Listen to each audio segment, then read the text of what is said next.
직장사역 연구소에서 섬기고 있고요. 강성기 목사님 아시죠? 네. 사무이신 그분 모시고 있습니다. 제가 소장 들었는데 팀장이나 마찬가지입니다.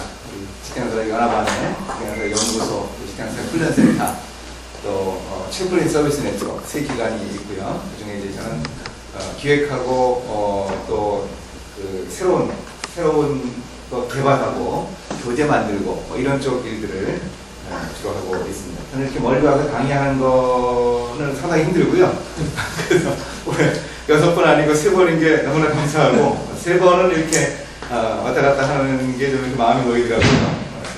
작년에 6번 이렇게 다니면서 이렇게 마음이 무거워가지고 힘들었는데 감사합니다. 내년에는 제가 3번만 따보고 부산에서 이렇게 다 하시고 그러면 좋겠다는 생각을 또 해봅니다.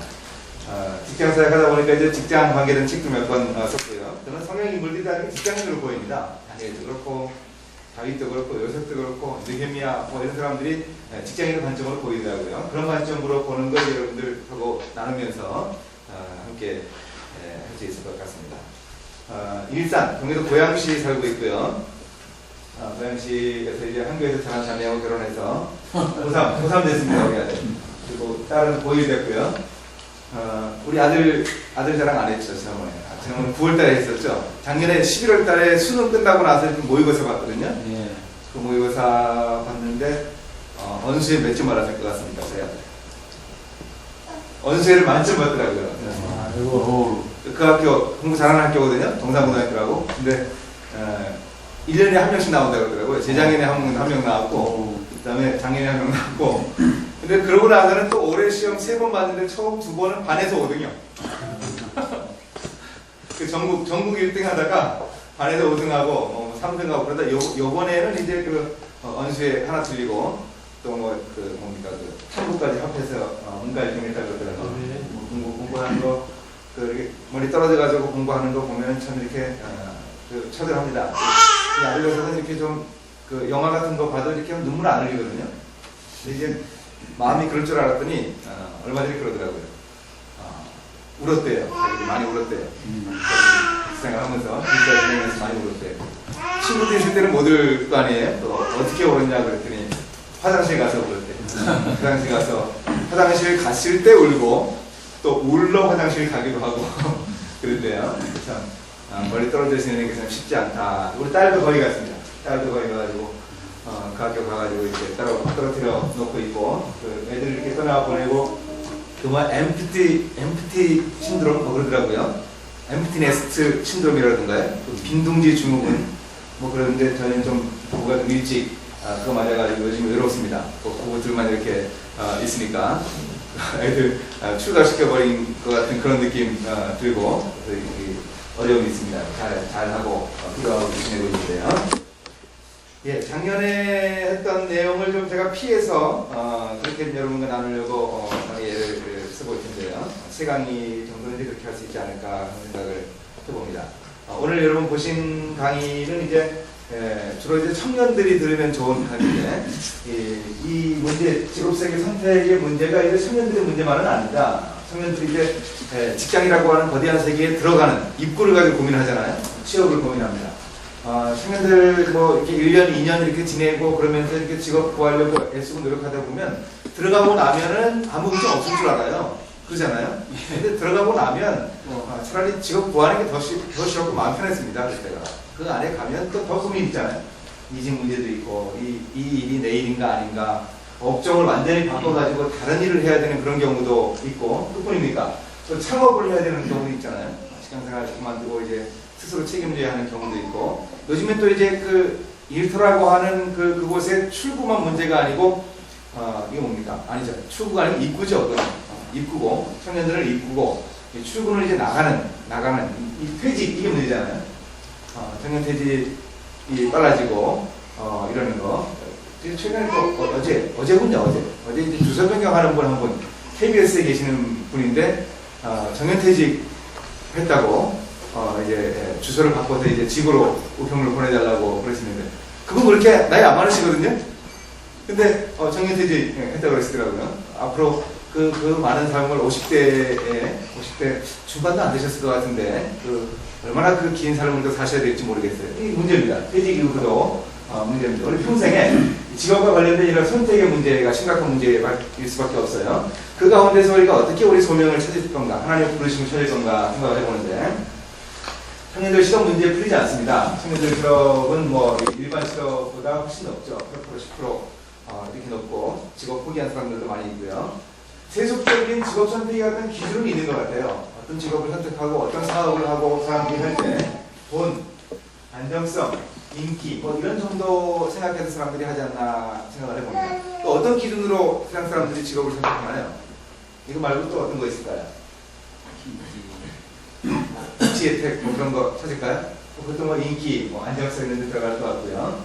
그럼 우리 그리스도인들은 어떻게 하나님 가르쳐 주시는 성경의 원리를 찾을 건가 이거 한번 생각을 해봐야 되는데, 사람들은 이제 직업을 선택하는 거, 이 선택에 집중을 하는데, 우리는 그 선택이 앞서서 하나님이 내게 주신 인생의 비전이 있고 인생의 사명이 있습니다. 직업을 선택할 때는 이 비전, 사명, 거기 그 이후에 이제 선택을 찾아야 하겠는데요.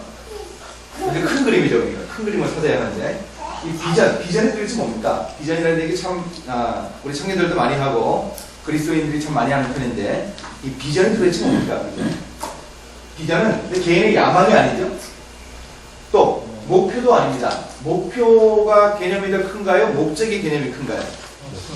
목적이 크죠. 목적이 이끄는 삶이잖아요.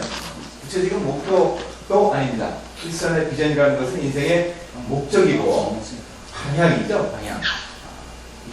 궁극적인 목적이고 저 방향, 이게 이제 내 계획이 아니고 하나님의 계획입니다. 하나님의 계획. 요셉이라는 사람 인생 봐도 그렇고 성경에 나오는 인물들이 그렇죠. 성경 인물들을 통해서 한번 살펴봅니다. 비전을. 아담의 비전은 뭘까요? 아담의 비전, 사명이 있다 그러면 아담의 비전은 어떤 걸까요? 그렇죠.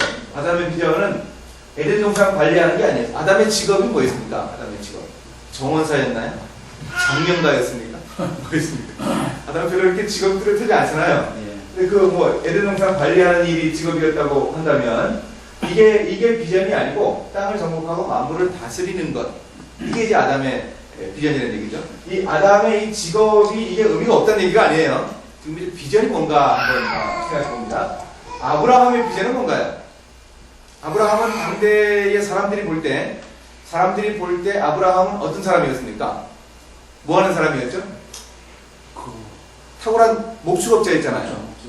유목하는 사람이었는데, 그게 비전이 아니고 이스라엘 민족, 큰 민족의 조상이 되는 것, 세상 사람들의 복의 근원이 되는 것, 이게 바로 아브라함의 비전이었다는 얘기죠. 이 비전이 뭔가 이렇게 그림이 오시죠? 감이 오시죠? 또 요셉의 비전은 뭔가요? 요셉은 어릴 때부터 꿈꾸지 않았습니까? 어떤 꿈요? 높은 지위에 올라서 많은 사람들이 와서 절하는 그런 꿈을 꿨는데, 국무총리에 오르고 높은 지위에 오르는 게 비전이 아니고 뭐죠? 그럼 요셉의 비전은 민족 구하고 이스라엘 민족을 그 애굽 안에서 잘 조련시키고 훈련시키고 준비시켜서 이제 큰 민족이 되게 하는 바로 그 요람을 만드는 바로 그 일을 했죠. 그리고 세계 사람들, 애굽을 통해서 세계 사람들에게 하나님의 통치를 드러내는 바로 이게 요셉의 비전이었던 얘기입니다. 그 일을 이루는 게 이제 바로 총리라고 하는 그의 직업이에요. 예수님도 비전이 있습니까? 그럼? 예수님요? 예수님 어떤 비전이 있습니까? 예수님은 사람들에게 어떻게 알려졌습니까? 한 20년 목수로 알려졌고요. 그 다음에는요, 한 3년 뭐 하셨죠? 사역을 하셨잖아요. 그렇게 사역을 하셨습니다. 근데 그게 비전이 아니고, 목수나 마피가 되는 게 아니고 인류의 구원, 그분의 이름이 뜻하는 대로 인류의 구원이 바로 비전이었다고 하는 거죠. 예수님의 비전입니다. 한 사람보다 사도 바울은 어떤가요? 사도 바울은 어떤 직업 가지고 있었나요? 랍비였다가 예수님 만난 이후에 전도자가 되잖아요. 근데 그게 비전이 아니고 이방 선교, 이방인들을 위해서 하나님 복음 전하는 바로 그 일, 그게 하나님 나라 확장하는 그게 바로 사도 바울의 비전이었습니다. 이 일이 의미가 없었다는 얘기가 아니고요. 이 비전을 이루는 도구 역할을 이제 직업이 하게 되는 거죠. 이런 비전을 어떻게 발견을 할 것인가, 이 비전을 발견하는 뭐 방법이라 그럴까요? 한번 그걸 한번 생각을 해봅니다. 내 삶의 모든 영역에서 하나님 나라 의를 구해야죠. 우리 삶의 필요, 우리의 의식주의 필요, 꼭 필요한 거죠. 이거 필요하지 않은 거 아닙니다. 꼭 필요한 그것보다 앞서서 하나님의 의 구하는 것, 하나님 나라를 어떻게 확장할 것인가, 내가 어떤 방향으로 내 인생을 설계해서 하나님 나라를 이끌어 갔을 것인가 하는 걸 늘 염두에 두는 그런 자세가 이제 비전을 발견하는 첫걸음이겠고요. 기도해야죠. 기도해야 합니다. 아브라함 같은 경우는 75세에 하나님이 주신 비전을 봤잖아요. 그리고 그 비전이 성취되는 게 그 이후에 한 100년 가까운 그 삶 동안에 천천히 이렇게 이루어졌잖아요. 그래서 우리도 나이 들었다고 해가지고 비전과 관계없는 것이 아니고, 비전은 젊은이들 것만 그런 거 아닙니다. 우리 인생 전체를 생각할 때 비전은 보이라고 기도할 수 있어야죠. 비전을 나누는 모임들 통해서 찾아야죠. 청년들, 청년부 모임이나 교회의 셀 모임이나 이런 곳에서 이제 비전을 함께 얘기 나누고 함께 기도하고 하면서 우리의 비전을 찾아나갈 수 있을 것입니다. 이런 비전을 찾아가는데 이제 그 인생의 키워드라고 보통 얘기를 하죠. 인생의 키워드들이 있습니다. 알프레드 노벨이거든요. 이 사람 인생 키워드는 뭡니까? 화약, 그런 거죠. 예. 또 이 사람은 에디슨입니다. 이 사람 인생 키워드는 뭐예요? 발명이라고 그랬습니다. 발명. 라이트 형제입니다. 이 사람 인생 키워드는 뭡니까? 비행, 나는 것, 뭐 이런 거였죠. 유명한 오프라 윈프리 같은 경우에는 인생의 키워드가 토크쇼죠. 그죠? 자기가 원하지 않았던 자기에게 좌천, 앵커에서 이제 좌천되어서 주어졌던 토크쇼가 인생의 키워드가 됐었죠. 또 골프하는 신지혜 선수 같은 경우는 이 골프가 인생의 키워드 있잖아요. 이런 키워드들을 가지고서 살아갑니다. 여러분 이 사람의 인생의 키워드를 아십니까? 누구죠? 이 사람 유명한 사람이죠? 이 사람은 그림만 봐도 누구나 다 압니다. 모르는 사람 없을 것 같아요. 이 사람의 꿈이 뭐였습니까? 세계를 정복하고 또 아리안족이여 번성하라. 유대인들, 가장 열등한 인종 유대인들은 박멸하고 아리안족이 번성해서 세계를 지배해야 한다. 이런 꿈 가지고 있었잖아요.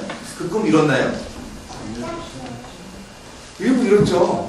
뭐 세계는 아니었지만 한때 유럽을 석권했잖아요. 유대인들을 얼마나 죽였습니까? 600만 명이요? 뭐 작게 봐도 300만 명, 600만 명 이렇게 죽였다고 그러잖아요. 그리고 600만이라는 사람의 숫자가 이게 답이 오십니까? 그 사람을 그렇게 죽였대요. 이런 일을 했어요. 이 사람 혹시 아십니까? 잘 모르시죠? 우리는 이 사람보다는 이 사람을 더 잘 알아야 되는데요. 이 사람이 노예 폐지 운동한 영국의 의원이었습니다. 윌리엄 윌버푸스입니다. 윌리엄 윌버푸스요. 이 사람은 21살에 하버드 의원이 되고요. 그리고 25살에 예수님을 인격적으로 만납니다. 그리고서 목표를 가집니다. 인생의 비전을 가져요. 자기가 국회의원인데 이 노예제도, 또 영국의 그 못된 부수, 그 필습들, 이런 것들을 고치는 그런 법을 만드는 게 하나님이 나를 이렇게 의회로 보내신 것이다, 이유이다. 그런 생각 가지고 노예 폐지를 위해서 무슨 예를 쓰죠. 쉽지 않았습니다. 돈하고 관계되는 것들은 대부분의 이 중산층이장의 사람들이 노예제도를 통해서 돈 벌고, 국가의 뭐 재정의 3분의 1 정도가 이 노예 이 거래를 통해서 얻어지고, 이런 상황에서는 쉽지 않았습니다. 법이 이렇게 돼도 안 되고 그런 상황인데, 근데 이 사람은 그걸 이룹니다. 죽기 사흘 전에요. 영국 정부가 오래돼서 이제 폐기될 뻔한 그 법, 노예 제도를 폐지한다는 그 법을요, 실천을 하기로 영국 정부가 결정을 합니다. 어떻게 결정하는가 하면, 국가 재정으로 노예 주인에게 노예값을 줘요. 그리고서 노예들을 해방시키기로 결정을 합니다. 그 소식을 듣고 사흘 뒤에 눈을 감습니다. 이 사람은 비전 이런 사람이죠. 근데 이 히틀러 같은 경우는요, 이런 전제를 가지고 있는 사람이었습니다. 인간은 단지 싸우는 동물이다. 진화론적인 세계관이죠. 이런 전제 가지고 이렇게 살았습니다. 이게 인생의 비전이었어요. 그래서 이 열등한 존재는 없애고, 그리고 우수한 인종이 나와서 세계를 지배해야 한다. 이런 헌재망상 가지고 있던 거죠. 근데 윌리엄 윌버포스는 성경적인 인간만 가지고 있었습니다. 노예 매매는 하나님이 인간을 만드신 그 인간관을 생각을 할 때 이건 있을 수 없는 일이다. 정말 있을 수 없는 일이어서 내가 이 일을 위해서 평생 애쓰겠다. 이 성경이 이 사람 비전의 근거가 되었죠. 어떤 전제를 가지고 인생을 살아가는가, 이게 참 중요합니다. 그래서 주일학교 교육이 중요하고 우리 젊은 날에 우리의 가치관을 제대로 세우는 게 중요합니다. 이 아시죠? 사람? 한비아 지금 이제 유학 갔다가 와가지고 이대에서 교수하고 있다 그러는가요? 제가 최근에 신문에서 강의 시작했다 하는 얘기 들었는데, 이분 같은 경우에 외국계 홍보회사에 다니다가 어떻게 했습니까? 오지 여행을 가잖아요. 그리고서 이제 책을 낸 바람의 딸, 오지를 가자 그런 책이었나요? 그게 그렇게 사람들의 반응을 불러일으킬 자기도 몰랐어요. 하루아침에 그렇게 유명해졌어요. 그리고 나서 결국 어떻게 합니까? 국제 보호단체 월드비전의 보호팀장이 되잖아요. 천주교 신앙을 가지고 있는데 그 개신교 기반을 두고 있는 그 단체에 가서 이렇게 좀 껄끄러울 수도 있는데 거기서 잘 사역을 했죠. 이 사람이 그렇게 변신을 할 수 있었던 그 계기를 얘기합니다. 소말리아를 갔는데요. 소말리아에 갔는데 거기에 한 그 흑인 소년 병사의 그 아주 큰 종기를 치료를 하고 있더래요. 한 젊은 흑인 의사가 종기를 치료하는데, 여러분 종기 치료 어떻게 하는 줄 아세요? 방법 저도 할 수 있습니다. 이렇게 째고 십자로 째고 누르는 거죠. 눌러서 고름탕 나와야죠. 피도 좀 나옵니다만 피고름 짜내야죠. 그 피고름이 튀는 그런 상황을 생각해 보십시오. 구멍이 빵 뚫어진 그 자리에 소독된 꺼지 집어넣고 덮어놓으면 살이 밀고 올라오는, 그게 치료죠. 그런 치료를 하고 있는 그 의사 모습을 이렇게 보고 있으면서 한비아 씨가 의문이 생기더래요. 저 젊은 의사는 도대체 뭐가 아쉬워서 여기서 저러고 있는 걸까? 나중에 친해돼가지고 물어봤대요. 뭐가 당신을 이렇게 와서 이렇게 힘든 일 마다하고 이런 일을 하게 만들었습니까? 근데 그 의사가 어금니를 보이면서 활짝 웃으면서요, 그렇게 얘기하더랍니다. 그럴 수 있는데, 그렇게 살 수 있는데, 이 일이 내 가슴이 뛰는 일입니다. 내가 이 일 안 하면 후회할 것 같아요. 내 가슴이 뛰는 일입니다. 여기에 한비아 씨가 뿅 갔대. 쉽게 얘기해요. 우리 시청말로요. 그래서 그런 길을 선택했다고 그러고, 이 책에서도 얘기합니다. 기도하는데 하나님이 사람들의 눈물을 닦아주는 그런 일을 네가 해라. 하나님의 음성을 들려주셨대요. 하나님께서 무딘 목사라 그런지 이렇게 하나님의 음성 들려주시는 거 이런 거는 기억이 없습니다.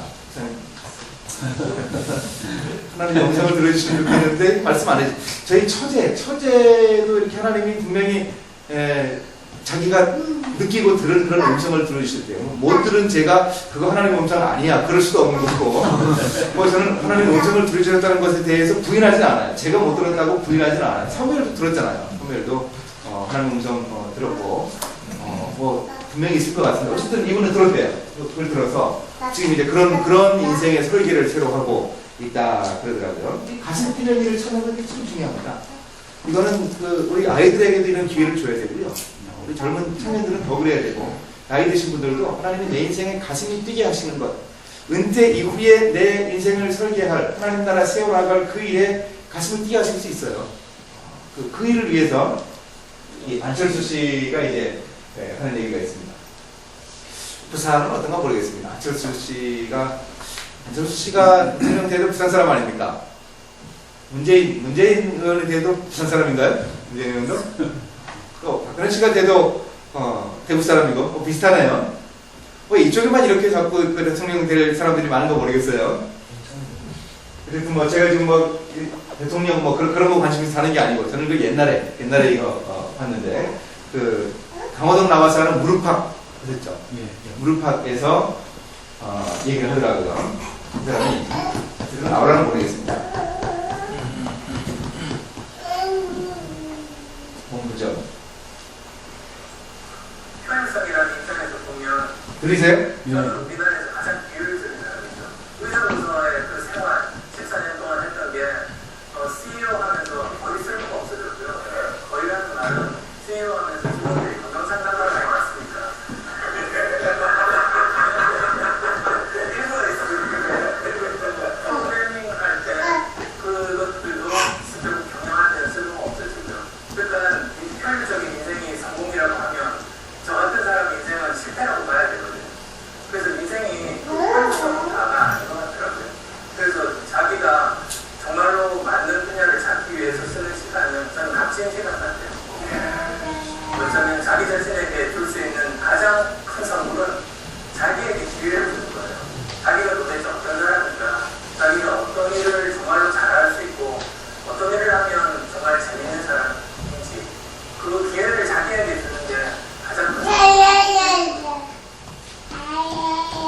살았더라고요. 이 사람 책 보니까 그 군대를 장교로 가는데 백신 프로그램 뭐 이렇게 그 바이러스 이렇게 그 하는 거 백신 프로그램 하다가 밤을 샜는데 오늘이 군대 가는 날이래.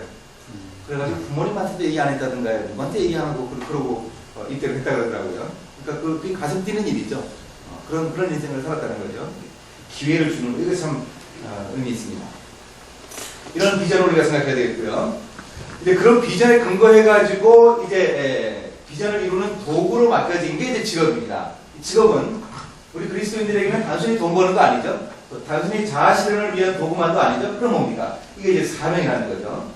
이거 우리가 좀 인식을 해야 되는데 이것도 한번 성경 속에서 한번 찾아봅니다. 직업의 사례요.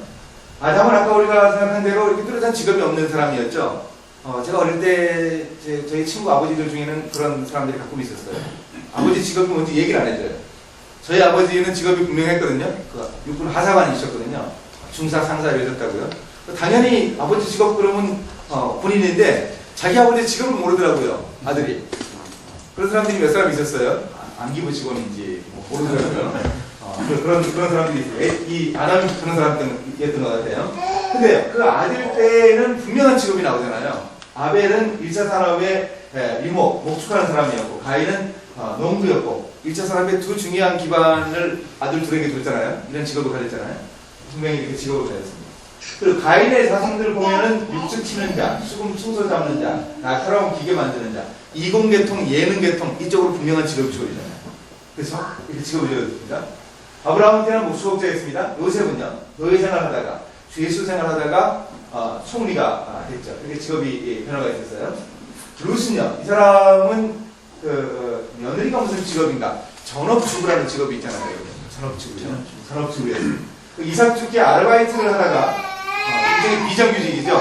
그러다가 그 회사 사장님하고 사내 결혼을 일어났어요. 이런 관점으로 우리가 룻을 볼 수 있겠습니다. 예수님은 목수고 또 랍비고 전도자였습니다. 사도 바울은 랍비였다가 전도자가 되면서 이제 책망 만드는 텐트 메이커 역할을 했죠. 일종의 바이퍼큐에이셔널이죠.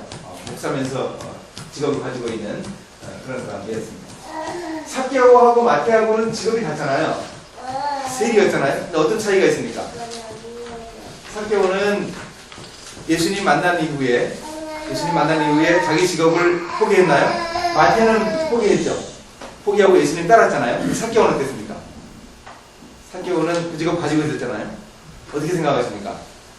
예수님 따르지 않고 거기에 머물러 있었던 삭개오가 그 여리고 세관을 어떻게 변화시켰을까요?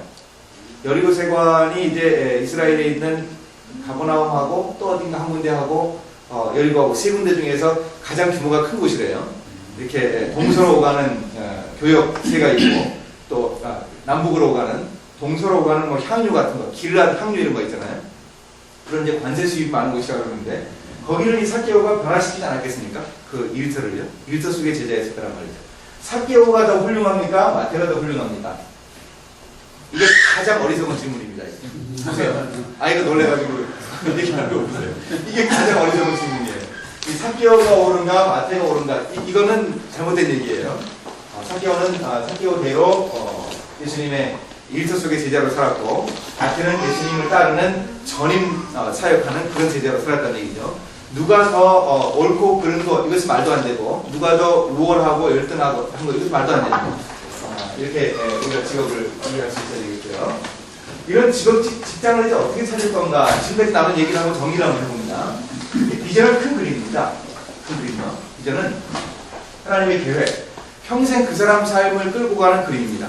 요셉 생각해 보십시오. 요셉이요. 요셉의 삶을 어릴 때 꾸게 했던 그 꿈요. 그 꿈이 끌고 가잖아요. 이게 요셉 자신의 야망이 아니고 하나님의 계획이 주신 그 꿈이 인생을 끌고 가게 그렇게 만든다는 거죠. 구체적인 목표가 아니고 평생 이루어갈 인생의 목적입니다. 사명은 비전 이루기 위한 구체적인 일, 직업이죠. 이 직업은 은사에 따라, 상황에 따라 달라질 수 있습니다. 여러분 평생 직장 개념은 성경적 개념 아닙니다. 우리가 작년에 그 다윗 커리어 학교 함께 나누면서 얘기했던 대로 요셉도 그랬잖아요. 요셉도 목축하다가 노예하다가 감옥에서 죄수로 일하다가 총리가 됐잖아요. 그렇게 직업의 변천이 있었습니다. 다윗도 마찬가지예요. 다윗은 목동하다가 사우랑이 압사경 비서 투잡으로 일하다가 그러다가 군대장관이 되잖아요. 천부장으로 갈등당하잖아요. 군인이었다가 망명생활 하다가 지도자 역할을 하다가요. 그러다가 이제 왕이 되잖아요. 이게 직업의 변화를 겪습니다. 그 상황에 따라 달라질 수 있어요. 우리도 평생 직업 설계하고 살아가면서 직업이 달라질 수 있습니다. 다른 업종으로 일할 수 있어요. 그게 성경적으로 잘못된 거 아닙니다. 근데 어떤 일을 하든지 그 일이 맡겨질 때 그걸 사명으로 받아들이는 사람, 그에게는 그 일이 사명이 되는 것이죠. 바로 이렇게 우리가 이해할 수 있으면 좋겠습니다. 직업을 이제 찾아나가는 과정, 이게 이제 우리 필요한데, 어떻게 이제 하나님의 뜻을 찾는가? 우리 직업뿐만 아니라 이제 우리 인생에서 중요한 선택을 하는 순간에 어떻게 하나님의 뜻을 찾아내는가? 이게 이제 우리의 숙제인데, 제가 중고등학교 때 또 청년부 때 이때 이렇게 여름 수련회를 하면은요, 그때는 이제 그런 특강을 많이 했던 것 같아요. 하나님의 뜻에 관한 특강을 제가 한 20차례 들은 것 같아요. 외국 강사가 오셔서 하기도 하고, 우리 교회 변호사님, 목사님이 하기도 하셨는데, 이 얘기 하시더라고요. 말씀, 성령님의 인도하심, 건전한 상식, 성도들의 조언, 상황의 변화. 말씀 봐야죠. 말씀 집중해야죠. 그리고 어떤 중요한 선택 앞에 놓여있을 때 더 많이 집중해야죠. 중요한 선택을 해야 된다. 그러면 평소에 통독하는 성경보다 더 많이 읽어야죠. 더 많이 들어야죠. 하나님 말씀을 들어야 하고요. 또 성령님 인도 받기 위해서 기도해야죠. 내 뜻이 아니고 하나님의 뜻대로 수고하겠습니다. 인도함 바라면서 기도해야 되는데요. 한 자매가 목사님을 찾아와가지고 상담을 하는데, 이 남자가 자기 남자래요. 평생 자기 이상형이래요. 누구냐 물어보니까 같은 회사에서 일하는 사람인데 유부남이래요. 유부남인데 자기 평생 이상형이래요. 여러분 생각해보세요. 그런 마음 가질 수 있잖아요. 가질 수 있는데 그거를 목사님한테 와가지고 이렇게 상담을 하는 거, 이거 어떻게 된 겁니까? 자기는 아무리 기도해도 이 남자가 자기 남자예요. 이거 어쩌면 좋습니까? 근데 그럴 수 있어요. 우리가 인생 살다가, 저는 뭐 제가 직접 들은 건 아닙니다만 그분 얘기를 듣다 보니까 그럴 수 있겠다는 생각이 들더라고요. 정말 갑갑하고 답답하고 그러면 그럴 수 있어요. 근데 그 자매는 뭘 놓친 겁니까? 자기 나름대로는 기도 열심히 했대요. 말씀은 많이 받는지는 모르겠습니다만, 근데 이 건전한 상식을 놓친 거 아니에요. 하나님은 그런 방법으로 결혼시키지 않잖아요. 아니, 생각해 보십시오. 서로 이렇게 미혼 남녀가 교제를 하고 하는 상황에서는 그럴 수 있어요. 청년부 안에 있는데, 보통 이렇게 청년부 안에는 얽히고 설켜 있잖아요. 청년부 섬길 때는 이제 주로 그 얽히고 설킨 관계를 이렇게 잘 연결해 주는 게 제 중요한 사명이었는데, 제가 이렇게 중매를 많이 했습니다. 중매가 아니라 연결해 주는 거죠. 소개팅 시키고. 실패도 많이 하고요. 근데 이제 보통 보면은 자매나 형제나 주목을 받는 사람들은 좋아하는 사람들이 많더라고요. 내가 좋아하는 자매나 형제가 다른 사람이랑 교제를 하고 있어요, 지금. 이때는 어떻게 해야 됩니까? 내 입장이라면요. 내가 좋아하는 자매, 저 자매를 내가 좋아하는데 다른 형제랑 지금 교제를 하고 있단 말이에요. 그럼 어쩌면 좋습니까? 뭘 어떻게 하긴 어떻게 해요. 저쪽이 깨지기를 기도하는 거죠. 그죠? 그걸 간절히 바랄 거 아니겠어요? 결혼 안 했잖아요, 아직. 그러니까 깨질 가능성도 있잖아요. 그거 간절히 바라는 방법밖에 없잖아요. 근데 결혼했는데 어쩌란 말이에요, 결혼했는데. 그런 생각인가요? 이혼하면 되지 않습니까? 그런 생각인가요? 하여튼 그 자매는 이걸 놓친 거예요.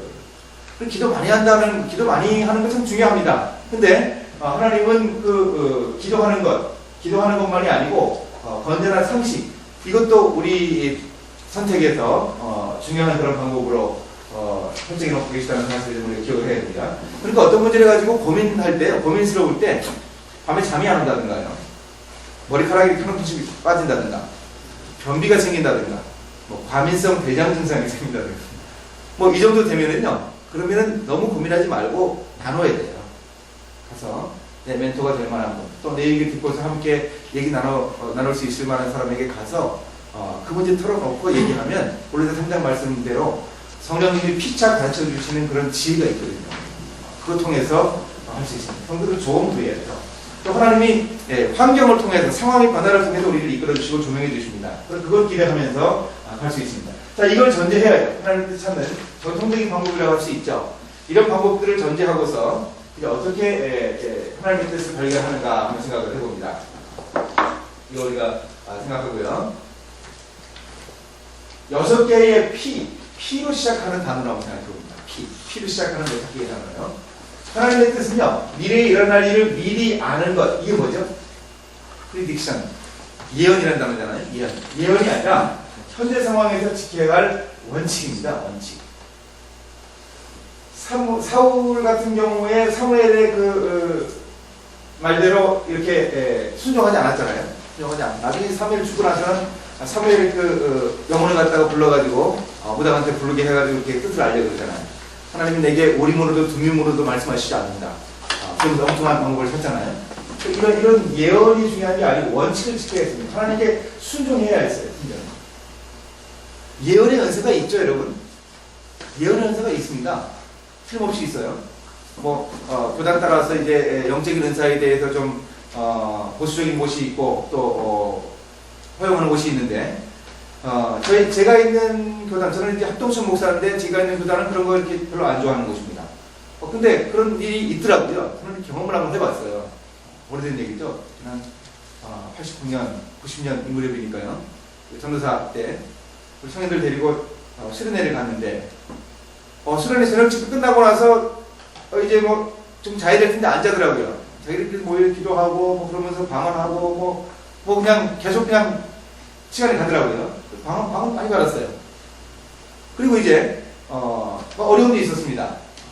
그 다음에 수련회를 준비하는데 제가 걱정이 생기더라고요. 당장 가서 또 그럴 것 같아요.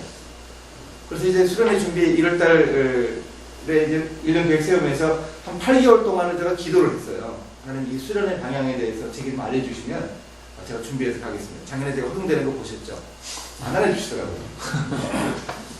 그래서 수련회 갔어요. 8월 15일 끼어가지고 직장인들 많아서 이제 갔는데 그러더라고요. 근데 제가 둘째 날 낮인가요? 낮에 이렇게 한 요만한 공간이었던 것 같아요. 요만한 공간에 이렇게 옆에 이렇게 조그마한 준비실 같은 곳이 있는데 제가 거기 누워가지고 저녁 설교를 이렇게 하면서 원고를 이렇게 보면서 설빛 잠이 들었어요. 그대로 청년들이 비가 오니까 이제 안에서 이렇게 공동체 훈련 이런 걸 하면서 막 그러는데 제가 설빛 잠이 들었는데 제가 운전을 해가고 있어요. 운전을 해가지고 하고 있는데 언덕을 내려가고 있는데 갑자기 그냥 앞에 장애물이 나타나는 거예요. 정신없이 브레이크를 밟고 그냥 핸들을 조정하면서 꿈속에서 눈을 감았어요. 그리고 눈을 떠보니까 오른쪽 헤드라이트 앞에 안 부딪혔어요. 이만큼 사이를 두고 서 있어요. 그리고 보니까 한 1m쯤 되는 꼬마아이가, 얼굴이 새카만 꼬마아이가 서 있고 예쁜 강아지가 있어요. 강아지를 데리고 있는 꼬마아이가 서 있더라고요. 그래서 이게 뭔가 제가 지금 말씀드리는데도 지금 그 장면이 눈에 선합니다. 그때 보였던 꿈이 이게 뭔가 저는 꿈을 잘 안 꾸는 사람이거든요. 그게 뭔지 모르겠어요. 무슨 꿈인가. 정말 한 시간적으로 한 5분이나 됐을까요? 그 선명한 그런 기억이 났어요. 저녁에 이제 집회를 하고 말씀 전하고 이렇게 끝나고 또 이렇게 모여가지고 이렇게 한 30여 명이 됐는데 자기들 나름대로 이렇게 막 집회하고 작년에 못 받았던 사람 올해 방언 받는다고. 아마 그때 방언 못하는 사람이 저밖에 없었을 것 같아요. 사실 한 2시쯤 2시 반 이렇게 된 것 같아요. 밖에는 비가 계속 오고 있고요. 근데 그 분위기가 막 이렇게 어수선해지더라고요. 질서가 없어요. 이렇게 하는 게. 이제 회의를 소집했어요. 다 같이 이렇게 뚱으로 이렇게 앉아가지고 제가 꿈 얘기를 했어요. 그래서 오늘 낮에 내가 이런 꿈을 꿨다. 오른쪽 헤드라이트 앞에 꼬마가 앉아있더라. 그러니까 그쪽에 있던 한 형제가요. 갑자기 목사님! 그러는 거예요. 이 소리가 얼마나 컸는지요. 그 옆에 있던 자매들은 나가 떨어졌어요. 저도 기분 나쁘고 놀랬죠. 근데 제가 그때 목사가 아니었단 말이에요. 제가 전도사였단 말이에요. 저를 부른 게 아니에요. 그래서 제가 그 형제한테 물어봤어요. 아니, 형제, 왜 그러세요? 왜? 그랬더니 이 형제가 그래요. 제가 조금 전에 뭐라 그랬어요? 아니, 그렇게 병력까지 소리를 질러놓고는 자기가 뭐라 그랬냐요. 제가 그 얘기를 들으니까 딱 떠오르더라고요. 그 꼬마의 얼굴이 그 지리산교회 목사님 얼굴. 예쁜 강아지가 있다고 그랬잖아요. 털이 복수복수한 강아지였거든요. 그 목사님 사모님이요. 얼굴 모습이 귀여워 보세요. 연세가 들어서 50대 초반쯤 되시는데도 얼굴이 귀여운 분이잖아요. 파마하시고. 그 강아지 얼굴 모습이 사모님 얼굴이더라고요. 이 목사님하고 사모님 얼굴이에요. 이 형제가 그렇게 얘기하고 자기가 모르겠다 그러는 거 보니까 제가 딱 떠오르는 거예요. 그게 뭔지 몰랐는데 이게 무슨 상황인지 아시겠죠? 운전을 해가고 있는데 목사님 사모님이 오셔가지고 적절하게 막아주신다. 뭐 그런 얘기이죠. 가벼우세요? 그래서 이제 그 토론을 1시간을 넘게 했어요. 5시에 새벽 기도 때 목사님 나오시는데 4시더라고요, 시간이. 그리고 목사님 좀 일찍 모시자 그래가지고 목사님하고 사모님을 모셨어요. 그래서 이제 4시쯤 나오셔가지고 이분들이 이제 사모님이 은사가 있으신 분이더라고요. 그 목사님이 기도해 주시고 그리고 사모님이 이제 일종의 은사 확인이었던 것 같아요. 그 청년 형제 자매하고 저하고 셋이 3자 대면으로 질문하고 뭐 비교하고 이런 식으로 체크를 하시더라고요. 그런 과정이 한 3시간쯤 한 7시까지 그러면서 이제 찬양하고 뭐 이러면서 이제 그 분위기가 좀 괜찮은 그런 분위기로 이렇게 밤을 꼴딱 새운 거죠. 그러니까 아침 7시까지 별로 피곤한 사람도 없고 이렇게 은혜 받고 우리 시간을 보냈어요. 근데 이제 갔다 와서 우리 총무 형제 지금 저기 해남에서 저기 버섯 농사하다가 지금 택배 기사 하는 게 있습니다. 이 형제가 와서 그래요. 변호사님 그때 우리가 이렇게 가는 거를 목사님이 오셔서 과속하는 거를 목사님 사모님이 막아주신 거라 그랬는데 혹시 우리가 좀 더 갈 수 있는 걸 목사님 사모님이 오셔가지고 방해한 거 아닙니까? 그때도 그런 얘기가 나왔어요. 그때도. 근데 이제 우리 대다수 의견이 이제 우리가 지금 너무 좀 심하게 간 것 같다. 우리가 좀 절제해야 되겠다. 그래가지고 이제 과속하는 걸 막아주시는 걸 결정하고 저하고 부장집사님하고 이제 결정해가지고 그렇게 한 거거든요. 그 형제가 그 얘기를 심각하게 얘기하니까 제가 헷갈렸어요.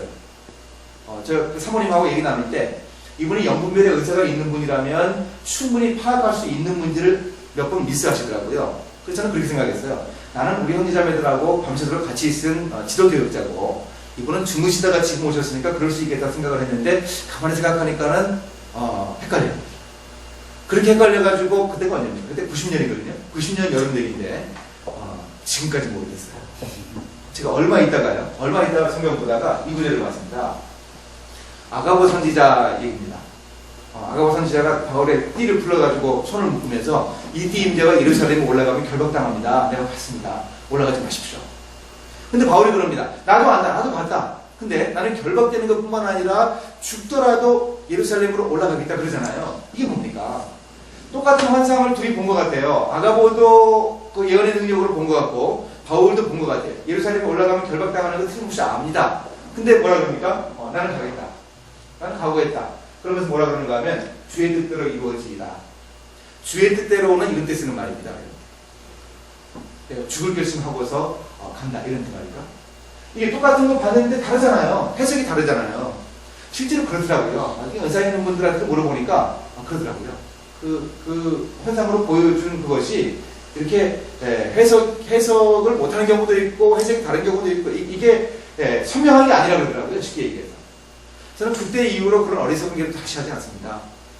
우리 수련의 방향을 보여주십시오. 작년에 그런 일이 있었으면 올해 그런 일이 있을 거 아니에요. 당연히 그런 거 있을 거 생각하고 그렇게 준비하면 될 거 아니에요. 쓸데없는 그런 게 왜 있는지 모르겠어요. 이게 쓸데없는 여기에 매달린 거죠. 이 원칙 생각해야 되는데 말이에요. 다시는 이제 그런 기도 하지 않습니다. 이게 바로 중요한 우리가 지켜야 할 원칙이죠. 성경적인 기준과 원칙이 있어요. 이게 중요합니다. 예언의 은사가 있을 수 있어요. 하나님이 그런 상황에서 그런 은사를 통해서 우리 앞길을 보여줄 수 있습니다. 그런데 꼭 그런 거 아닙니다. 한 형제가 이렇게 옛날에 이렇게 입사원서 가지고 가고 우편으로 보내고 이런 시절에 청년부로 와서 간증을 하는데 어떤 회사로 들어가면 좋을까 고민하는데 별을 3개가 선명하게 보여요. 별 3개가. 그래야지 이 형제가 어디 입사 원서를 넣겠습니까? 그래도 합격했을까요? 했어요. 합격을 해가지고 나와가지고 간증을 하는 거예요. 뭐 그럴 수 있어요.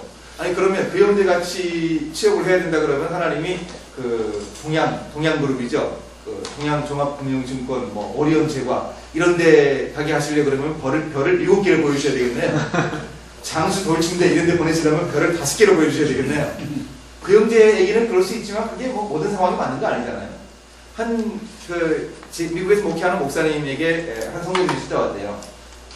이렇게 일을 하는데 사업을 하는데 하는 것마다 안 된대요. 목사님 제가 어떤 일을 하면 좋겠습니까? 기도 좀 해주십시오. 그래서 그 목사님 기도하셨대요. 근데 그 목사님이 그 집사람한테 그러더래요. 집사님 딱딱한 거 하라고 하나님이 그러십니다. 딱딱한 거. 참, 그 딱딱한 거 하라 그러는데 그 집사님이 딱 떠오르더래요. 내가 가구점을 해야 되겠구나. 딱 떠오르더래요. 그래서 가구점을 열었대요. 근데 만약 제가 그 얘기를 들었다 그러면 저는 딱딱한 거 하는데 가구점을 절대로 연상 안 합니다. 부드러운 가구가 얼마나 많은데요. 저는 딱딱한 거 그러면 뭐 이런 거 철근, 벽돌 이런 거 생각할 것 같은데 그분은 가구점이 딱 떠오르더래요. 그것도 이제 교회에서 간증을 하시는 거예요. 그분이 나와가지고. 뭐 저는 그럴 수 있다고 생각을 해요. 근데 그게 일반적인 상황은 아니거든요. 더 많은 경우에 우리에게는 하나님 우리에게 주신 성경적 기준, 원칙이 있다고요. 이거 생각해야 되고요. 또 하나님의 뜻은 고정된 한 점이 아니에요. 한 점. 이거 아니면 안 된다. 이거 아니라고요. 수많은 가능성입니다. 가능성. 그 원칙, 바운더리가 있죠. 원칙에 따르는 바운더리 안에서 얼마든지 하나님이 그 안에서 선택하게 하시는 그런 그 자유를 우리에게 주셨다고요. 이거 감사할 일이죠. 그렇지 않습니까? 자유의지를 우리에게 주시고 허락해 주신 것은 감사할 일이죠. 직업을 찾는 고민, 내가 뭘 해야 되는가 고민하는 거, 이거 감사거리 아닌가요? 저쪽 그 위에 사는 사람들은 그런 고민 별로 안 한답니다. 왜 그런지 아시죠? 웬만하면 당이 결정해 준대요. 여러분 그런 거 원하세요? 그렇지 않잖아요. 우리는 이 결정해야 되잖아요. 하나님 우리에게 주신 지혜 가지고 고민하면서 결정해서 하잖아요. 이 감사할 일입니다. 가능성을 우리가 내줘야 되겠고, 또 하나님의 뜻은 마지막에 이루어지는 결과만이 아니고요. 과정이 중요합니다. 과정. 보아스가요. 보아스의 밭에 루시 가서 보아스를 만나게 되잖아요. 성경이 뭐라 그러는가 하면 우연히 보아스의 밭에 이르렀다. 마침 보아스가 베들레헴에서부터 거기 밭에 왔다 그럽니다. 이 우연히 마침 이거는 뭔가 하면은요. 이 우연성을 얘기하는 게 아닙니다. 하나님의 섭리와 경륜에 대한 인간적인 표현이에요. 인간 쪽의 입장을 이렇게 표현하는 거라는 얘기죠. 이 루시 이렇게 일하러 나갈 그런 결심을 하지 않았다면 어떻게 되겠습니까? 결심을 했으니까 보아스의 밭에 이르러서 먹고 살 수 있었던 거고 결국 거기서 보아스하고 결혼할 수 있었던 거 아니겠습니까? 이 과정이 중요하다는 거죠. 결과만이 아니에요. 근데 오늘 우리 사회는 이 결과를 중요시하잖아요. 결과 성과를 중요시하잖아요. 과정은 적당히 대충 그렇게 해도 결과가 뭐냐? 우리 그 직장에서 이렇게 회의하면은 직장생활 오래 하신 분들은 귀납법이라고 그러죠. 귀납법. 사례들을 가지고 차근차근 찾아가지고 결론에 이르는, 사실 이게 재밌는 건데요. 얘기를 해도 이렇게 얘기를 잘 못하세요. 연연법으로 얘기합니다. 결론부터 얘기해놓고 그리고 이제 얘기를 시작해요. 이게 뭐 그 직장인의 방식이죠. 그렇습니다. 이 결과만 중요시해요. 근데 이 과정이 중요하다는 거죠. 결혼도 그런 거 아닙니까? 결혼도 결혼 안 하신 분들은 사람들 많이 만나고 교제하고 이런 과정을 많이 거쳐야 돼요. 이런 과정 속에서 결혼 생활이 뭔가 배운다고요. 그리스도 안에서 건전한 그런 교제 많이 해야 돼요. 직장 구하는 것도 마찬가지죠. 수많은 과정이 있을 수 있습니다. 내 평생 직업 찾기 위해서 수많은 직업들을 거칠 수 있어요. 그 직업을 거치는 그 과정이 쓸데없는 게 아니라는 얘기죠. 이 과정 속에 의미가 있다는 거 우리가 기억해야 하겠습니다. 과정 찾아갈 때 하나님이 우연한 사건을 통해서 은혜를 주시는 세렌디피티가 있을 수 있습니다. 우연히 찾은 행운 뭐 이런 뜻인데요. 이런 귀한 은혜를 우리가 생각할 수 있습니다.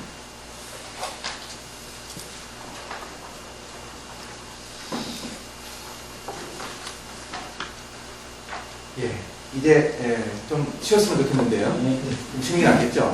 5분 돼 가는데 한 15분까지 쉬실까요? 쉬겠습니다.